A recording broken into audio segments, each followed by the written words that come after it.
तर शेतकऱ्यांनी शेतामध्ये रासायनिक खतांचा वापर टाळून सेंद्रिय शेतीचा अवलंब करावा असं आवाहन पंतप्रधान नरेंद्र मोदी यांनी केलंय।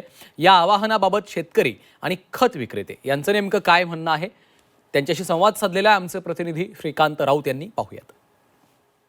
आखाती देशांमधील युद्धाचा परिणाम भारतावर होत असल्याचं प्रधानमंत्री नरेंद्र मोदी यांनी सांगितलं आहे। यासोबतच आता विविध घटकांसोबतच शेतकऱ्यांनी देखील शेती करताना रासायनिक खतांचा वापर टाळावा असं आवाहन प्रधानमंत्र्यांनी केलं आहे। टोळा झाल्यामुळे आजकाल शेतकऱ्यांना शेतामध्ये रासायनिक खतांचा एवढा उपयोग करतात की त्यांशिवाय त्यांना दुसरा पर्यायच नाही आहे। सेंद्रिय शेती करतो म्हटलं तरी ते म्हणजे उत्पन्न म्हणजे कमीच होणार, त्यातून उत्पन्न घट होईल त्यामध्ये। आपलं उत्पादन वाढवण्यासाठी रासायनिक खताचा वापर करतात। आणि तुम्ही जर आता म्हणत आहे का तुम्ही ऑर्गॅनिक शेती करा किंवा आपलं रासायनिक खत वापरू नका, हे मला तरी वाटते काही शक्य नाही आहे। आणि प्रधानमंत्रीचं हे जे आव्हान आहे हे मला वाटत नाही शेतकरी स्वीकारेल।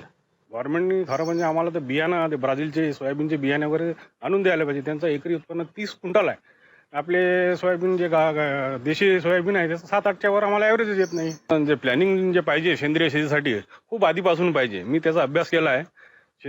सेंद्रिय शेती करताना जे आपले वावर आहे, वावरात दुसऱ्याच्या वावरातला पाणी येऊ देणं जमत नाही। एकटा करतो म्हटलं तर मग ते एवढा मोठा खर्च मला पेलणारच नाही आहे ॲक्च्युली। आणि उत्पादकतेच्या दृष्टीने ही शेती करणं ही शेतकऱ्यांसाठी अवघड बाब ठरणार असल्याचं एकंदर शेतकरी आणि खत विक्रेत्यांचं म्हणणं आहे। श्रीकांत राऊत, झी मीडिया, यवतमाळ।